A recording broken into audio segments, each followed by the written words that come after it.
características que detalhei anteriormente. 2. Os desempenhos, até mesmo dos melhores sensitivos de Hosti, não se comparam aos feitos dos médiums mais notáveis em rapidez do fluxo de informações e a nível de detalhe. As sessões Piper-Sutton, com sua quantidade de detalhes de identificação, inclusive nomes, mostram algo do que quero dizer.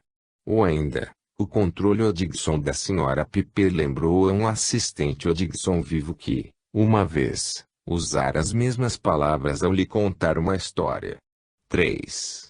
Considerações análogas aplicam-se em relação ao delineamento detalhado de características pessoais, voz, gesticulação, maneirismos, frases, etc., e apresentação deste conjunto, no que alguns médiums atingiram, como apontei no capítulo 7, uma surpreendente verossimilhança, que para ser atingida é uma habilidade que não se consegue a partir da mera coleta de informações, quer por peso ou meios mais ordinários, sobre a pessoa em questão. 4. Mais genericamente, os sensitivos de Hosti não deram sinal da aquisição de capacidades paranormais. Os sensitivos têm suas próprias capacidades especializadas, clarividência médica, representação de estados mentais, etc., que determinam o tipo de material que podem obter com mais sucesso. 5. Tampouco, os sensitivos de Hosti em geral coordenam suas informações individuais referentes a uma pessoa ou a um assunto em particular que, isoladamente, nada signifiquem, mas sim dentro de um todo. Mas, dizer isto não quer dizer que eles não poderiam fazê-los, pois, positivamente, suas atividades se deram num contexto no qual não se faziam necessárias tais correspondências cruzadas. 6. O caso Gordon Davis não basta para solapar alguns dos casos mediúnicos mais destacados. Pois nestes o médium deveria, pela hipótese da superpes, ter reunido a informação sondando telepaticamente várias fontes diferentes, nenhuma das quais fosse o suposto comunicador. No caso Gordon Davis, a principal fonte deve ter sido o próprio Davis, o comunicador. 7. É difícil evitar alguma suspeita de que Swall possa ter aperfeiçoado o caso Gordon Davis. Agora, não há dúvida de que ele manipulou os resultados de suas famosas experiências de adivinhação de cartas. O caso Gordon Davis permaneceu por mais de 50 anos sem um paralelo real, e certas de suas características levantam dúvidas. Assim como a alegação de Swall de que pode registrar as afirmações do médium em detalhe, no escuro, usando só sua mão esquerda, e o fato de seu irmão ter assinado uma declaração de que ler as comunicações, que aconteceram em fevereiro de 1922, nas férias de Natal de 1921. Num balanço, então, parece-me que a superpes não pode ser justificadamente ampliada para englobar todos os dados que apareceram nos capítulos de 3 a 7. Enquanto a teoria da influência parece ser, até agora, a alternativa mais viável em relação à superpes, a primeira pode ser reforçada ou pelo menos revigorada pelas deficiências da segunda. Porém, como enfatizei várias vezes, uma teoria não pode ser adequadamente estabelecida apenas enfraquecendo a sua aparente rival. Seus prós e contras, tanto quanto possível, devem ser esmiuçados separadamente. O processo da influência. Será melhor abordar os prós e os contras da teoria da influência em duas partes. Primeiro, a questão de suas implicações de imortalidade. Se a teoria for correta, por vezes por detrás do transe e outras declarações de certos médiums deve estar a pessoa morta que se comunica. Que evidência encontramos a favor desta ideia, e qual a que a contra? Segundo, a questão da natureza da influência, que deve ser uma forma de interação telepática. Temos alguma evidência de que ocorra esta interação telepática? Primeiro voltar-me para as implicações de mortalidade. A teoria da influência pode enfrentar facilmente uma objeção padrão à interpretação segundo a imortalidade dos fenômenos de mediunidade mental.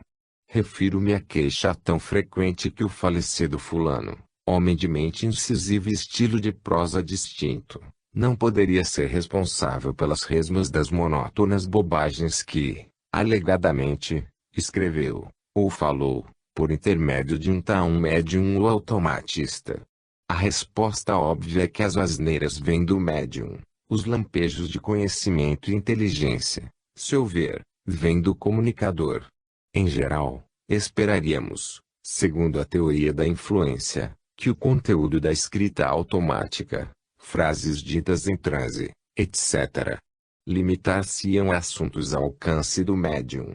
Pois, de acordo com aquela teoria, e a inteligência do médium, não a da suposta entidade influenciadora, que se comunica diretamente com os assistentes. Seria de esperar que as ideias fora do equipamento conceptual do médium só seriam captadas de maneira indireta e circunloquial. Disso temos um ou dois exemplos aparentes. As outras objeções padrão à interpretação segundo a imortalidade são de natureza mais geral e serão discutidas no capítulo 13. O que então pode ser dito em favor da teoria da influência uma vez que ela implica a imortalidade? Que indicações positivas podemos entrever de que a influência é produzida por pessoas mortas escondidas de nossas vistas, mas se manifestando através de suas influências na vida onírica de um médium e suas tendências à dramatização? É preciso andar com cuidado, aqui. A tentação imediata é responder a esta questão citando casos em que os comunicadores mediúnicos repetiram informação copiosa e correta sobre suas vidas na Terra, informação que o médium não poderia ter sabido por meios ordinários. Será que esses casos não sugerem fortemente que os mortos estão por trás, dirigindo e influenciando as comunicações? O problema com essa linha de argumentação é o seguinte. O processo da suposta influência, se bem que sua natureza permanece obscura, deve-se envolver ou possibilitar uma forma de interação telepática. Tanto quanto ocorra uma influência, estamos invocando uma forma de pez. E quando os comunicadores são fluentes e bem-sucedidos, estamos invocando uma pez fluente e bem-sucedida. Mas tão logo façamos isto, a teoria corre o risco de perder quaisquer vantagens que possa ter sobre a hipótese da super-pez.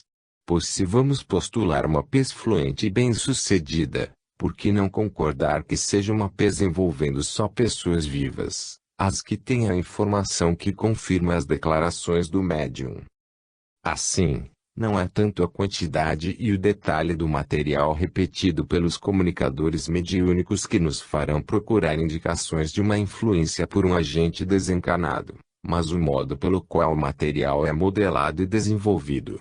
A questão da modelagem e desenvolvimento do material, com efeito, figurou proeminentemente entre os tópicos que sugeri que a super-pez não pode explicar. É justamente nessas conclusões que se fundamenta a teoria da influência. A teoria da super-pez apresenta dificuldades nos casos em que deve presumir que o médium integrou em sua encarnação de comunicador a informação obtida por pez dirigida sobre um certo número de diferentes fontes vivas ou contemporâneas, que, além do mais, devem ser localizadas. A teoria da influência, é claro, simplesmente diz que, pelo fato de o agente influenciador já possuir toda a informação, a necessidade de integração não surge.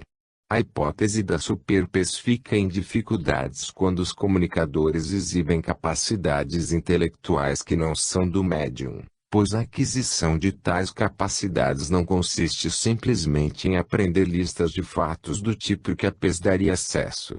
A teoria da influência diz que o agente morto está usando sua capacidade ainda sobrevivente para dirigir as atividades do médium, se bem que se a habilidade envolve algo físico, como falar uma língua, isto torna o problema ainda mais complexo. A super-pez teve problemas com casos em que a encarnação por parte de um médium, de um certo falecido, foi particularmente semelhante a ele em vida, e convincente, pois há um abismo entre acumular conhecimento factual sobre um falecido e desenvolver a habilidade de fazer uma imitação realista dele. A teoria da influência sustenta que o morto está por trás da dramatização do médium. A hipótese da superpes tem grande dificuldade em explicar casos tais como as correspondências cruzadas, onde partes diferentes e separadamente sem sentido, de uma só comunicação significativa, aparecem nos escritos de médiums diferentes ou sensitivos diferentes. A teoria da influência pode propor que um mesmo agente inteligente influencia todos eles. Já discuti estes assuntos com alguns detalhes no começo deste livro, e não faria sentido elaborá-los mais ainda. A ideia geral é, em certos casos, nos quais a superpes perde impulso e começa a afundar, podemos detectar a operação dos agentes influenciadores impondo características, padrões reconhecíveis e apropriados sobre as fantasias e dramatizações sonhadas pelo médium e alimentadas pelos poderes da pes. Os padrões estão além de qualquer coisa que possa ser atribuída à pes do médium, mesmo que ele tenha grandes dons dramáticos. Portanto, parece que temos uma evidência positiva em favor da teoria da influência. Há mais dois outros grupos de casos, difíceis de definir, e que não mencionei até agora, que me parecem dar mais evidência da mesma espécie. O primeiro deles é aquele no qual os comunicadores mediúnicos apresentam aos assistentes fatos desconhecidos das pessoas presentes ou fora do conhecimento de quem quer que seja, mas os que poderiam ser chamados de visões de episódios de suas vidas terrenas, que, uma vez recebidas, podem ser tidas como válidas, mas que não tinham sido imaginadas antes, nem muito menos registradas por ninguém, e que o médium, por tais razões, não poderia ter obtido por pes. Consideremos as seguintes observações feitas por Walter Franklin Prince, de longe o mais capaz e judicioso pesquisador psíquico norte-americano de seu tempo, sobre algumas sessões que ele e sua filha adotiva, Theodosia, tiveram com a senhora Chenoweth depois da morte de sua esposa. Ponto foi o caráter peculiarmente seletivo dos detalhes supostamente vindos de minha esposa e relativos às suas últimas semanas na Terra o que mais me impressionou, quando percebi, nas alegadas comunicações, não há sugestão das características do caso que para nós se destacavam tão proeminentemente e, de fato, ela nunca soube qual era realmente a sua doença, nunca percebeu que tinha uma ferida aberta, e esperava, até seus últimos 5 minutos, melhorar e voltar para casa. Ao contrário, o que descobrimos foi uma multidão de detalhes pequenos e verdadeiros, de suas costas sendo esfregadas, sua cabeça sendo esfregada de uma maneira especial, o problema com seu pé e joelho, as continuadas sensações de fome, a sensibilidade de sua cabeça, quando seu cabelo era lavado e penteado, a sensação de que iria melhorar, o problema com suas costas, já no fim, não lhe sendo permitido deitar de lado, a canja de galinha que Theodosia lhe trouxe, o problema que representava seu dente ruim, uma sensação de plenitude no peito, e a dor do abdômen, que parou de repente, por causa do narcótico, as visões reconfortantes de seus parentes, o sentimento de rebelião perante a morte, etc. Ocorreu-me, ao examinar esta lista que eram detalhes e outros como eles que se avolumavam na mente angustiada de minha esposa. Eu, Theodosia, ou nós dois, sabíamos desses detalhes, mas alguns eram imagens fracas e quase esquecidas, muito anuviadas pelas lembranças que eu mencionei e por outras. A visão, nesse caso, é o que poderia ser descrito como o ponto de vista da falecida senhora Prince nas suas últimas semanas de vida. Os fatos eram conhecidos de Prince e sua filha, e provavelmente só por eles, mas o ponto de vista, não. Era como se a seleção e apresentação dos fatos, talvez acessível a ela por pes, tivessem sido formadas e dirigidas por uma presença influenciadora externa. Prince continua. Nada do que sabemos ou pensamos que sabemos sobre telepatia nos levaria a supor que ela age diferentemente do que, à semelhança de uma força mecânica, proporciona meios para supor que ela dramatiza, adota inteligentemente o ponto de vista de uma terceira pessoa e seleciona de modo a adequar-se às características daquela pessoa. Parece que havia marcadamente das senhores Prince nos detalhes referidos no texto e relacionados com ela. O segundo grupo de casos é ainda mais difícil de definir que o primeiro, mas contém casos que podem, tanto individual quanto coletivamente, ser muito impressionantes. Casos talvez seja a palavra errada. O que tenho em mente são os numerosos pequenos incidentes que ocorrem nas sessões bem-sucedidas, em que a comunicação parece encontrar um bloqueio que a inteligência comunicante tenta evitar, usando vários estratagemas. Eis um exemplo de um interessante trabalho por W. F. Prince, em que ele pesa considerações pró e contra a hipótese da superpes. A mãe de Theodosia Prince, controlando a senhora Chenoweth, estava tentando recordar a sua filha uma visita a um vizinho para ver um bezerro, coloquialmente, um bossi. O que veio a seguir, em linhas gerais, foi: fomos a um vizinho para ver uma coelhinha de estimação. Pausa. De estimação. Bonnie. Bonnie. Pausa. Não. Era um Bonnie de estimação. Bonnie. Pausa longa. A médium geme. Leite. Uma vaquinha. Bossi. Como o Prince observa. Quem poderia duvidar que alguém ou alguma coisa queria dizer bossi? Desde o começo. Ou porque o comunicador parou em Bonnie todas as vezes e recomeçava, exprimia insatisfação, parava como que ponderando qual era o problema ou, para remediar, experimentava a emoção com gemidos extraídos da médium, e por fim disse vaquinha, para evitar a palavra começando por B. Se duas mentes estavam engajadas no processo, a segunda recebendo da primeira, podemos ver como esta segunda, vamos chamá-la de controle ou subconsciente da médium, quando se chegou a B de estimação, poderia conceber a imagem de um coelho e aderir a isto por preferência, por algum tempo, a despeito dos esforços da primeira mente de desalojá-la. Para explicar tais incidentes em termos da superpes precisaríamos postular que a médium, em algum nível, tinha consciência a todo o tempo do que queria comunicar, e se expressou desta maneira oblíqua para destacar a impressão de que uma inteligência externa de fato estava presente e ativa. Mas isto é não só atribuir superpes à médium, mas também uma habilidade e sutileza fantásticas como atriz, hipótese extra que claramente deveríamos evitar. Não há dúvida, como o Prince observa, que uma interpretação em termos da hipótese da influência é muito mais direta e natural. Agora voltar-me para o aspecto influenciador da teoria da influência. O suposto processo da influência, qualquer que seja sua verdadeira essência, enquadra-se no título geral da telepatia, e é um tipo de telepatia em que os esforços ativos da pessoa influenciadora devem exercer papel decisivo na determinação dos processos mentais da pessoa influenciada. Sem dúvida, dificuldades consideráveis confrontam-se com essas ideias.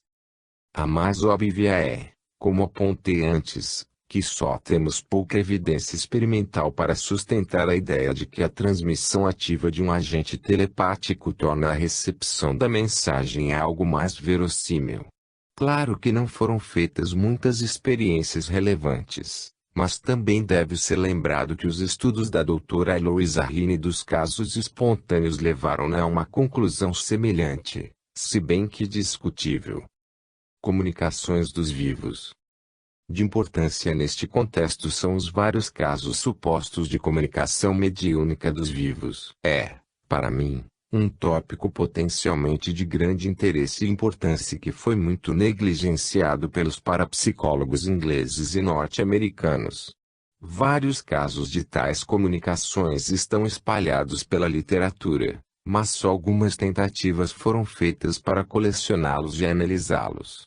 Por exemplo, se Laurence Jones nos diz que sua filha mais jovem, de 9 anos, viva mas adormecida, várias vezes conseguiu se comunicar à distância pela escrita automática da senhorita Katy Wingfield. Na primeira ocasião, foi-lhe perguntado: que tal vestido de marinheiro? Os presentes sabiam que havia o plano de comprar-lhe um, mas nada do resultado. A resposta veio: fomos a uma loja, mamãe disse, pegue aquelas coisas ali. Esta é a altura dela. E pegaram o vestido, e não precisou fazer nada, nenhum corte. Só mandaram para casa. Foi assim que aconteceu. O que resultou ser correto. O problema com este caso, assim como com muitos outros, é que se houve uma tentativa deliberada do agente de enviar ou influenciar não sabemos. Ela estava dormindo. Ademais, uma explicação clara e evidente não pode ser excluída. O caso de comunicação dos vivos mais próximo aos casos de influência que conseguimos é, talvez, o relatado no jornal da SPR de 1923 por um membro holandês da sociedade, o Dr. J. V. Suringa. Neste caso, um menino holandês de 15 anos, que queria assistir uma sessão espírita numa casa vizinha, o que não lhe foi permitido, aparentemente soletrou, pela prancha hoje operada no círculo, partes substanciais de um poemeto em inglês que passara o tempo lendo. Enquanto o poema estava sendo realmente comunicado, ela estava cochilando. A comunicação não representa uma influência consciente, mas os pensamentos do menino estavam muito orientados para os assistentes e a sessão. Em proporção substancial, mas não em todos os casos, o comunicador estava adormecido, num estado de dissociação, em coma, ou morrendo. Em pelo menos um caso muito curioso, o comunicador era uma velha senhora, em estado adiantado de demência senil, o que usualmente envolve extensa degeneração das células cerebrais. As comunicações, embora desconexas, eram racionais. Alguns, como Bozano, viram neste fato uma indicação de que alguma parte da personalidade do comunicador projeta-se, como na viagem astral, e influencia o médium diretamente.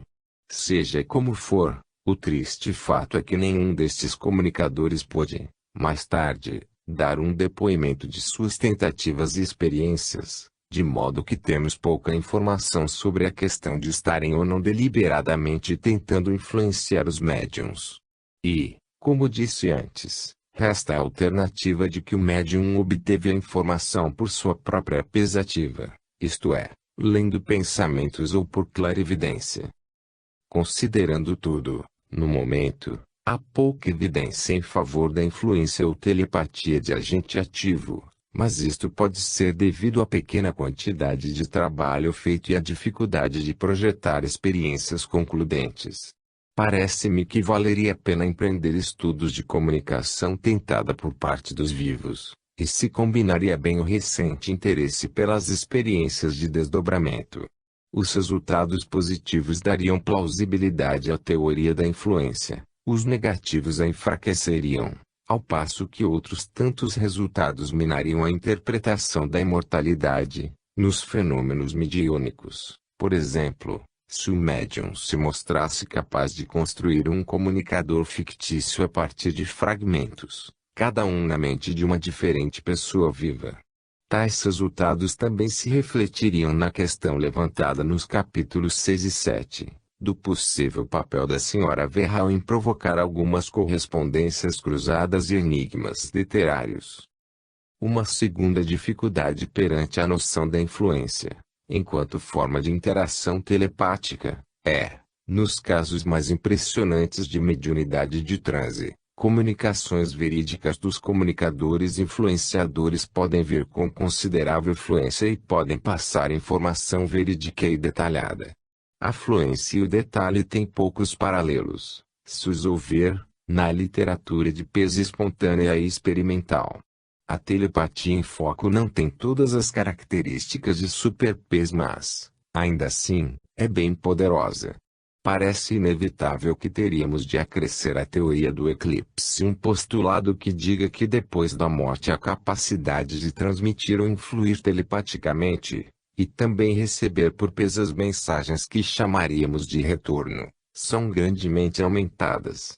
Os casos mais notáveis de mediunidade de transe ilustram o que pode acontecer quando um agente telepático, com seus poderes assim emancipados, trabalha sobre um sensitivo, digamos, pelo menos tão bom quanto um de Osti, que acrescente a estes dons essenciais alguma especialidade, por exemplo, uma tendência à dissociação ou capacidade de afundar em onirismo não estruturado, o que o tornaria altamente sensível a sugestões transmitidas ou implícitas nas influências telepáticas que receberia.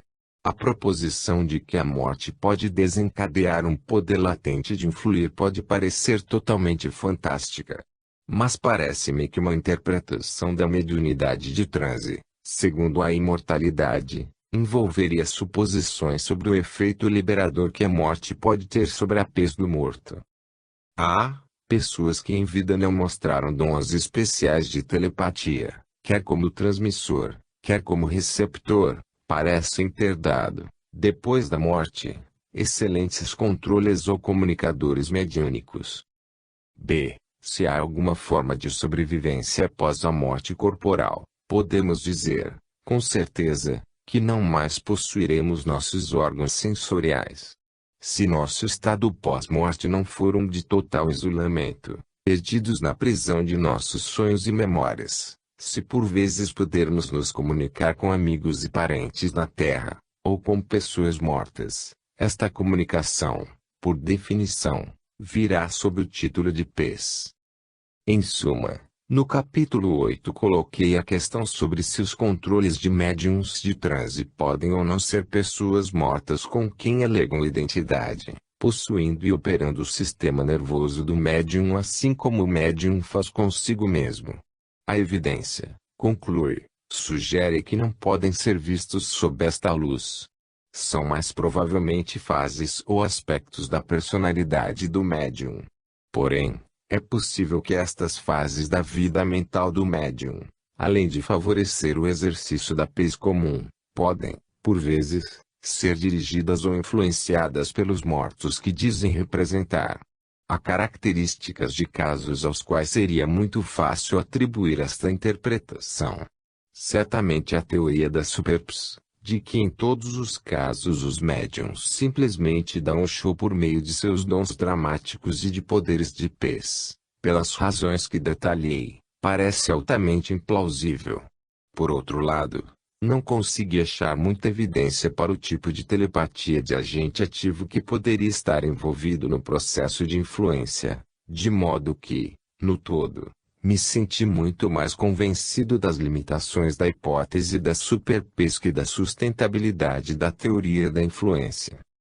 Se ulteriores investigações deixarem de dar evidência para uma telepatia de agente ativo, poderíamos, ao contrário, explorar a possibilidade de que um morto por vezes ganhe algum grau de controle direto sobre o aparelho neuromuscular do médium, que influencia continuamente a saída conjugada. Uma teoria deste tipo foi enunciada pelos controles da Sra. Leonard. Entretanto, no momento, não a acho plausível, pois, por que influência do médium tão frequentemente interviria e sobrepujaria do controle, justamente quando este vai exibir informação literária e filosófica que excede em muito a do médium? E por que interferiria para forçar o controle e dar a bênção e certificado de genuidade a controles perfeitamente gratuitos que nada mais são que ficções sonhadas pelo médium? Não tentarei dar respostas a estas perguntas, mas elas nos levam convenientemente ao tópico do capítulo seguinte, a saber, exemplos aparentes de obsessões e possessões. 10. Obsessão e possessão.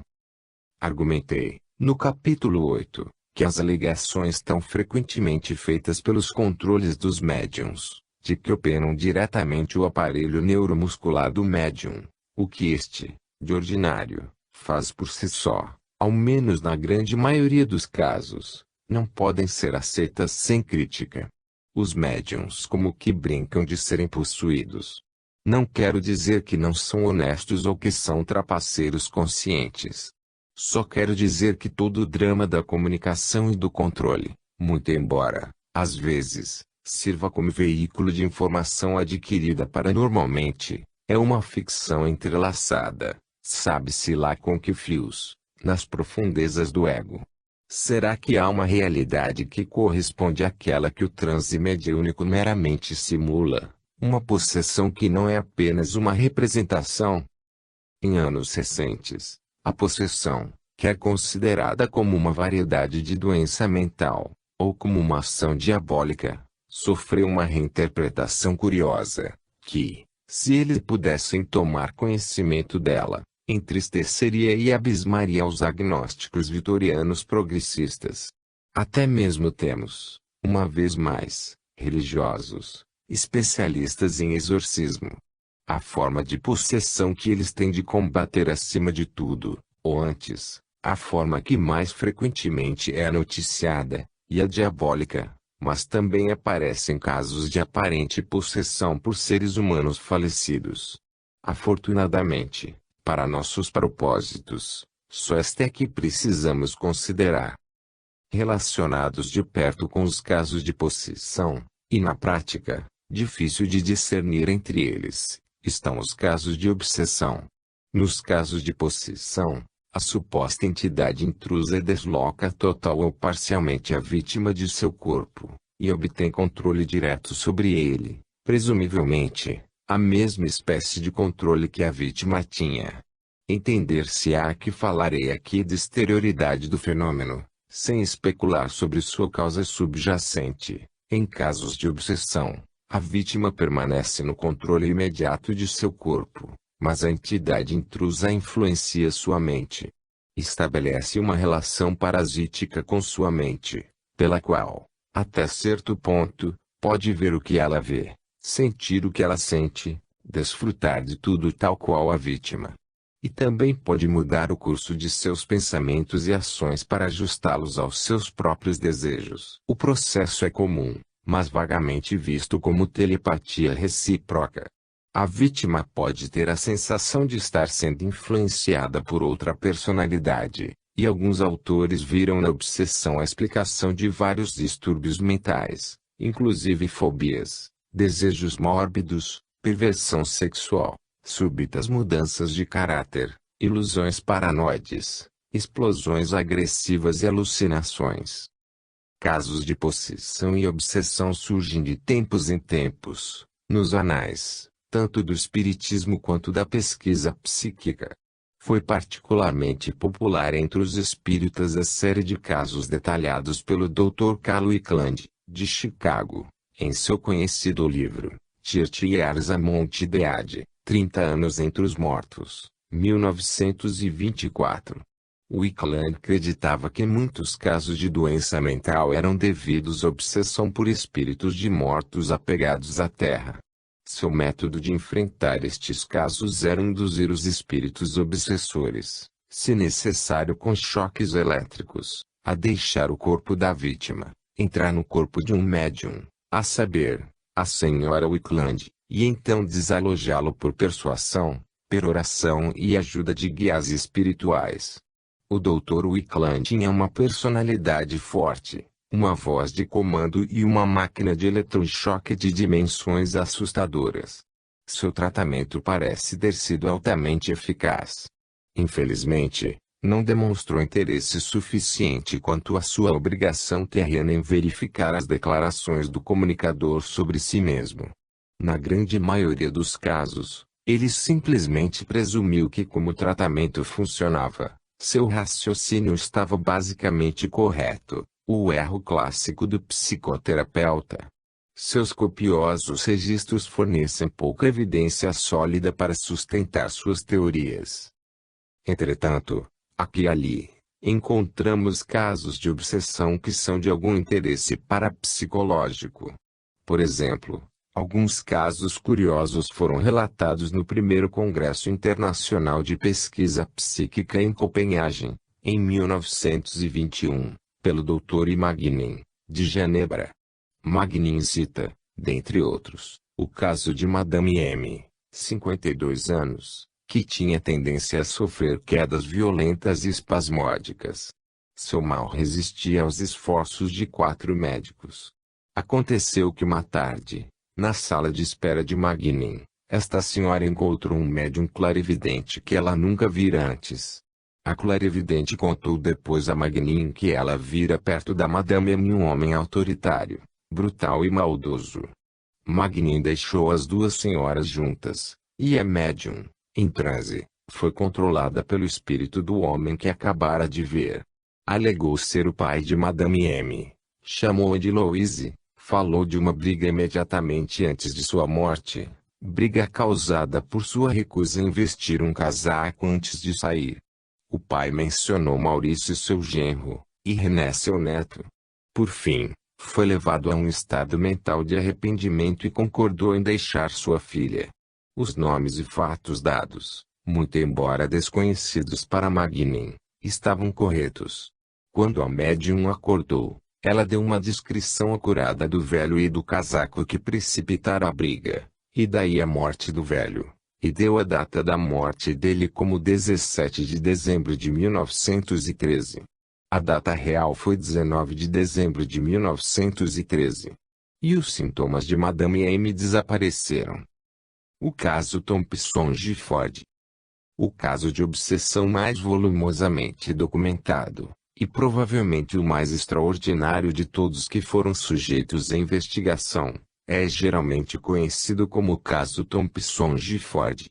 O principal investigador, professor J. H. Slope, 1854 a 1920, antigo professor de Lógica e Ética na Universidade de Colômbia, foi secretário-chefe executivo da ASPR, que, de fato, refundara em 1907.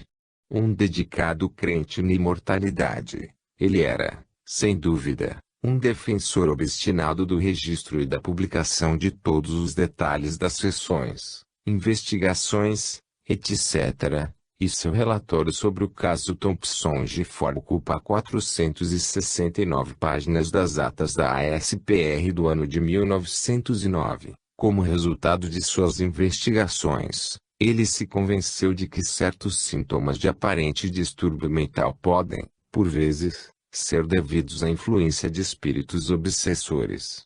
Encontrou, depois, mais outros casos que achou que sustentavam esta opinião.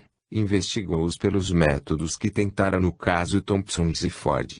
Estes métodos envolviam consultar vários médiums diferentes, com e sem a presença da pessoa obsedada.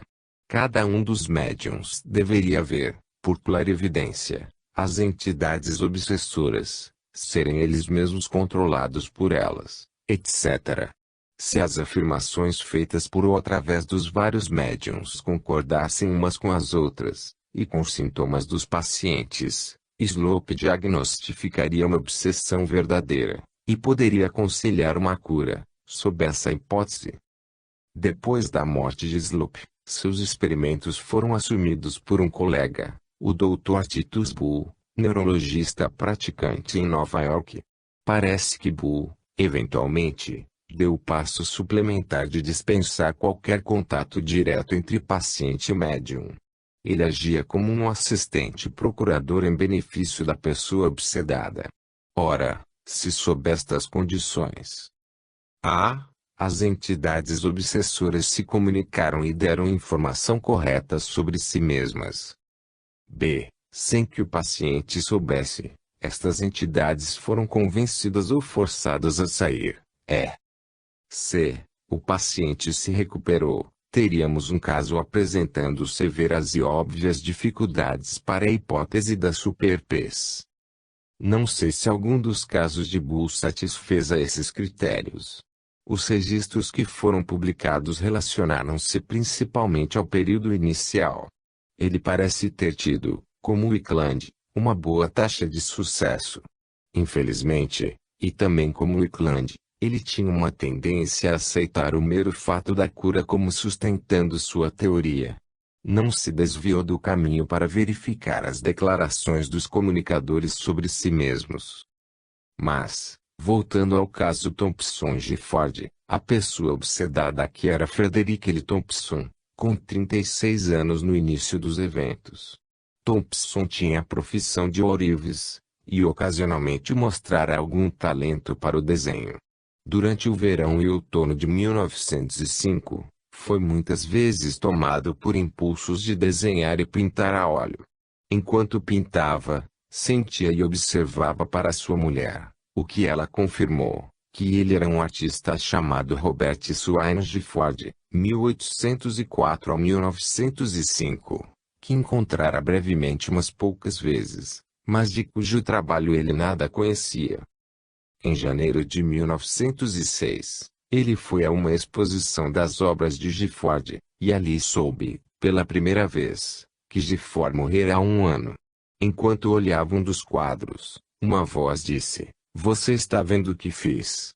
Não conseguiria assumir e terminar meu trabalho?" Depois desse episódio, a urgência para pintar ficou mais forte, e ele começou a ter frequentes alucinações visuais e auditivas. Pintou algumas destas visões, e vendeu 2 ou 3 dos quadros resultantes. Sua semelhança com o trabalho de Gifford foi comentada. As visões eram principalmente de paisagens com árvores retorcidas pelo vento, e uma em particular, com carvalhos torcidos sobre um promontório junto a um mar raivoso, continuamente o assombrava. Fez vários esboços disto, e uma pintura, que intitulou A Batalha dos Elementos. As pinturas eram feitas em estados mentais que variavam de ligeira dissociação a automatismo mais ou menos completo. Thompson sempre fora sonhador e tendente a divagações. Agora ficara incapaz de trabalhar direito, e sua posição financeira deteriorou. Começou a recear que estivesse ficando louco e, a 16 de janeiro de 1907, chamou Slope, recomendado por uma amizade comum. Slope estava, de início, inclinado a considerá-lo mentalmente perturbado, mas decidiu que poderia ser interessante verificar a relação com Gifford, levando-o a um médium. Assim, a 18 de janeiro, levou-o a uma médium clarividente não profissional, Sra. Rathbone. A Sra. Rathbone falou de um homem em termos que não eram compatíveis com Gifford. Thompson disse-lhe que estava tentando descobrir uma certa cena com carvalhos perto do mar. Ela descreveu um grupo de carvalhos com ramos caídos, e disse que era um lugar perto do mar, onde se devia ir de barco. Thompson foi encorajado, por esta sessão, a acreditar que não estava louco, e continuou a desenhar e pintar suas visões. Entre mentes, Slope levou a vários outros médiums, sempre incógnito. A sessão mais interessante deste período foi uma com a médium de transe Sra. Chenoweth e Sra. Soule, a 16 de março de 1907. Foram feitos registros estenográficos completos do que seu controle disse. Ela também escrevia, ocasionalmente. Muita coisa apareceu, nessa sessão, para identificar Gifford. Suas roupas e maneirismos, seu gosto por tapetes, seu amor pelas colinas e pelo oceano, folhas secas, os impermeáveis que vestia ao viajar de barco e ao pintar, seu gosto por cenas nebulosas e as telas inacabadas em seu estúdio. Foi feito referência a tudo isto. Muitas das declarações foram confirmadas pela Sra. Gifford. Gifford disse: "Vou ajudá-lo, porque quero alguém que possa captar a inspiração dessas coisas como eu, para continuar minha obra." Thompson, logo depois, decidiu que tentaria localizar as cenas de suas visões, mantendo um diário de suas tentativas. A 2 de julho de 1907, antes de partir, deu a Slope alguns esboços que fizera sob influência de Gifford, no verão e outono de 1905. Foi primeiro a Nantucket, Massachusetts, onde Gifford tivera sua casa de verão, esperando localizar as cenas naquelas vizinhanças.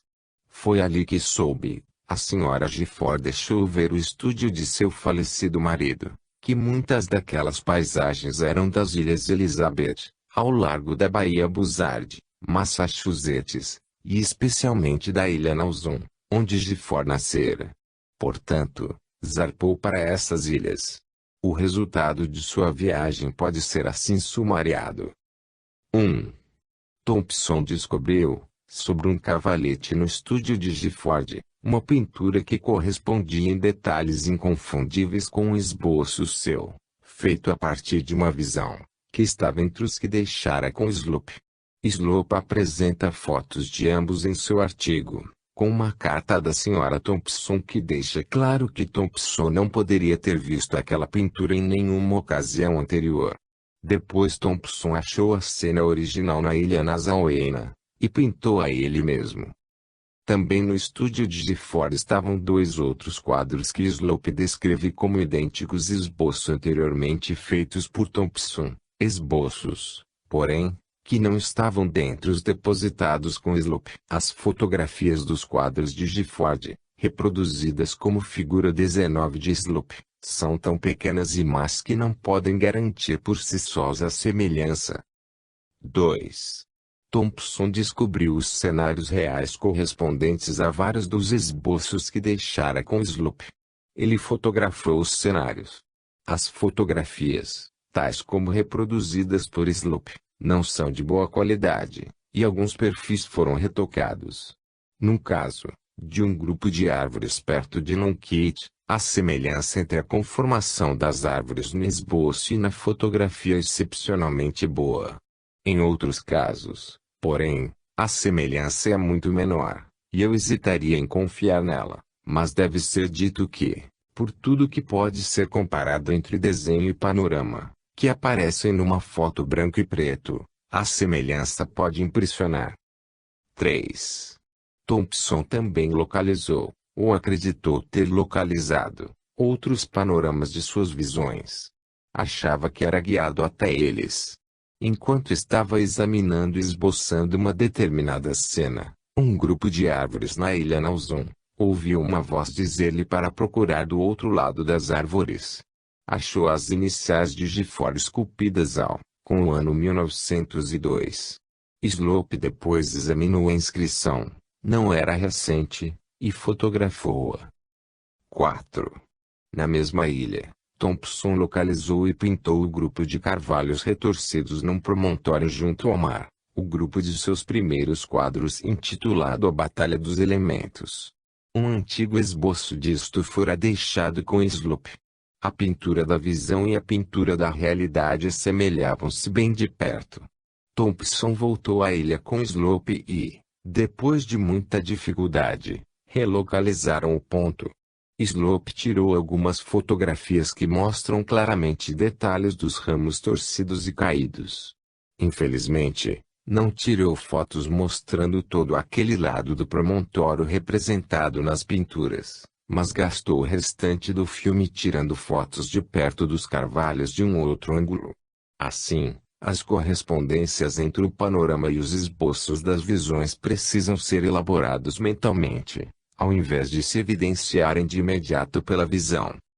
Deve ser mencionado agora que, enquanto rapaz, Thompson vivera uns 2 anos em New Bedford, a pequena distância das Ilhas Elizabeth.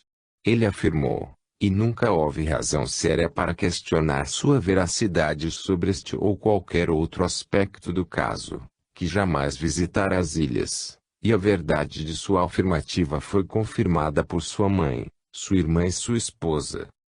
Slope decidiu que, à luz dessas novas e extremamente curiosas circunstâncias, ele e Thompson, este incógnito, como de hábito, deveriam ir a outras sessões, e, em abril de 1908, de novo começou a fazer a ronda dos médiuns.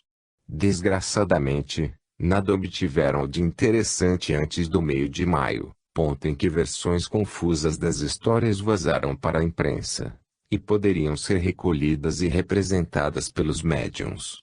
Mas, muito material, que dificilmente poderia ser resultado de pesquisas clandestinas, veio à tona. Nas sessões de junho, os controles da Sra. Chenoweth deram muitos detalhes certos sobre Gifford. Foi mencionado seu hábito de segurar algo como um cigarro ou uma varetinha, na boca, enquanto pintava, o fato de ter ilustrado poesia, Seus 2 estúdios, na cidade e no campo, foram dados detalhes identificadores deste último: sua mobília velha e cadeiras de palhinha, uma escrivaninha com as pernas abertas para fora, seu hábito de guardar grandes quantidades de pincéis velhos para pintar pedras e coisas ásperas, uma cena que pintou perto da casa, um farol branco com uma luz constante, isto é, não giratória, e o fato de ter perdido um filho e tentado expressar seu pesar em seus quadros.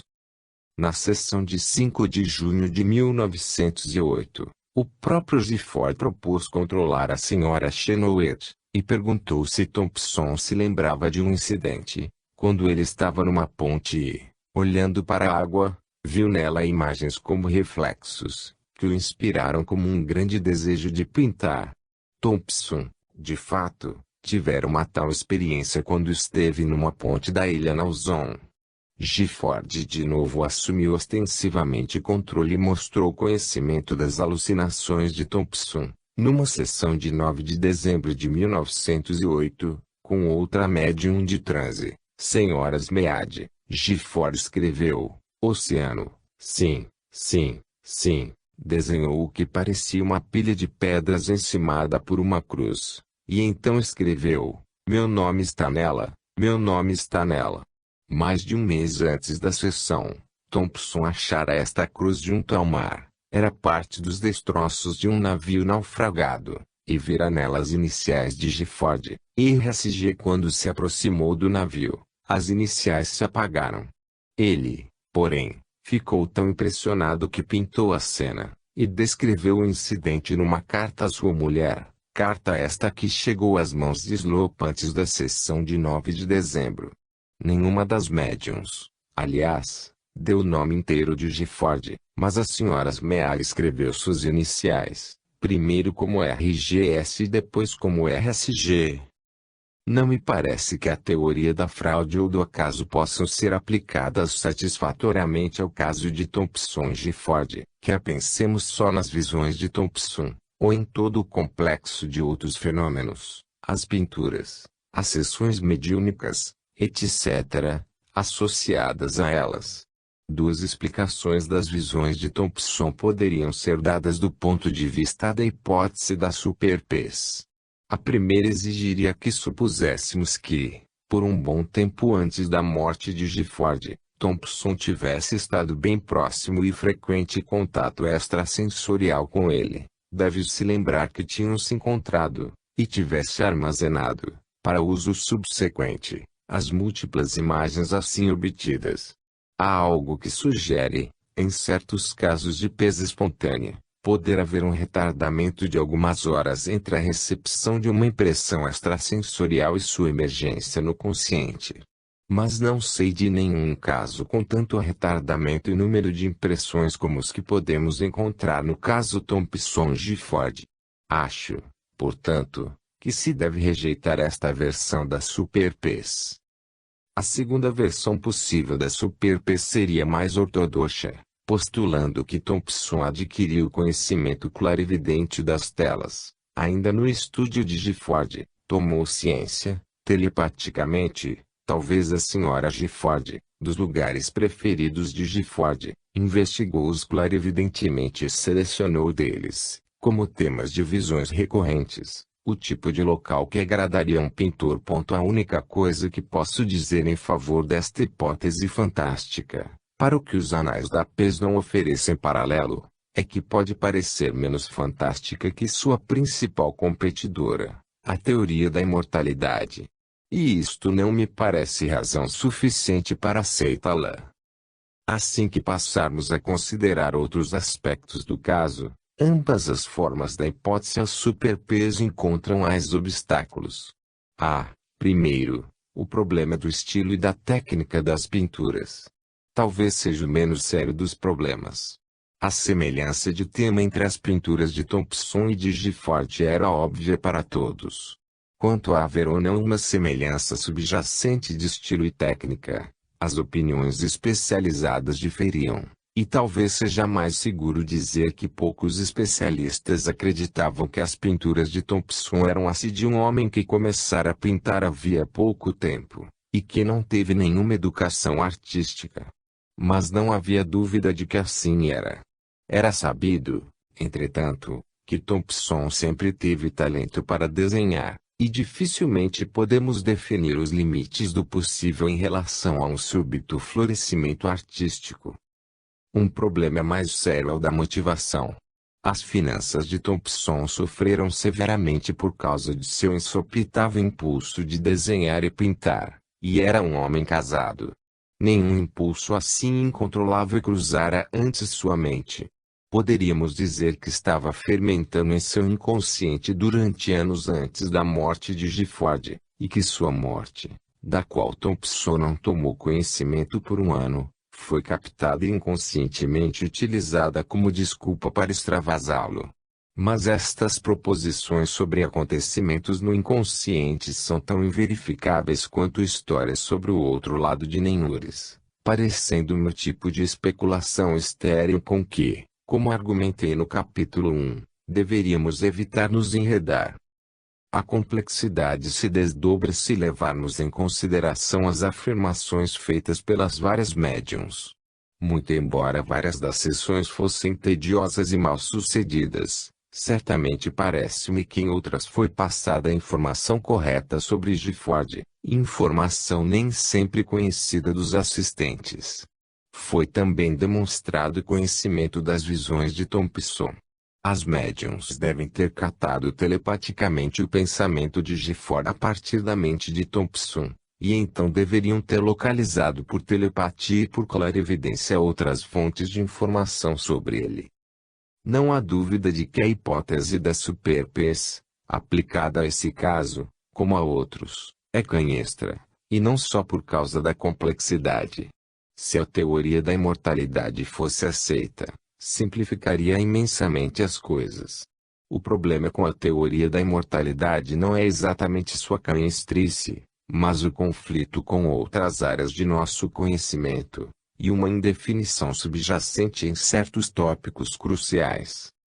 Suponhamos que, simplesmente para efeito de argumentação, aceitássemos uma interpretação do caso Thompson-Gifford em função da imortalidade da alma.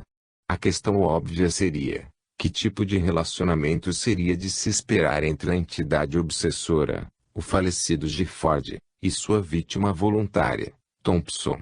O estado mental de Thompson, enquanto sob influência de Gifford, variava de sonolência e leve dissociação, ao que, de qualquer modo, ele sempre estava sujeito, até um automatismo razoavelmente completo com, provavelmente, uma boa dose de amnésia, sem todavia resultar num transe. Vi não poucos médiums em estados que eu diria do mesmo tipo.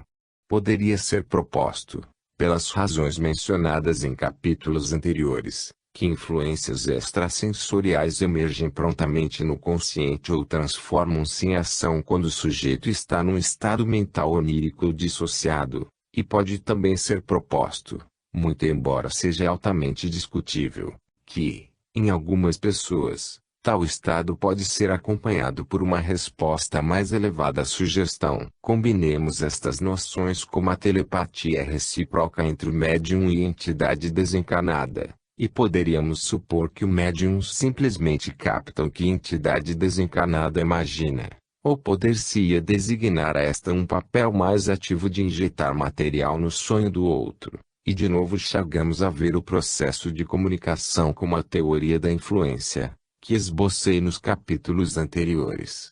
E é fácil ver como esta teoria seria aplicável no caso Thompson-Gifford, desde que sempre possamos chegar a uma conceituação apropriada de telepatia, que pode ser um grande si.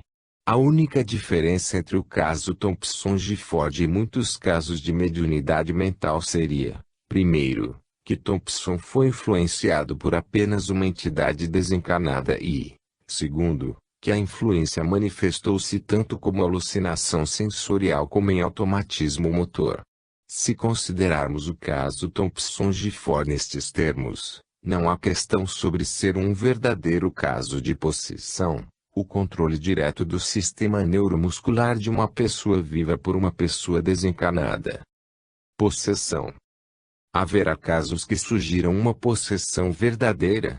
Um caso que costuma ser citado é o de Lawrence Venom, a maravilha de Otseca. Este caso é descrito num panfleto raro, de autoria de W. Stevens, o médico que esteve encarregado desta moça. O panfleto foi resumido e selecionado por F. W. H. Mieres, que também acrescentou detalhes obtidos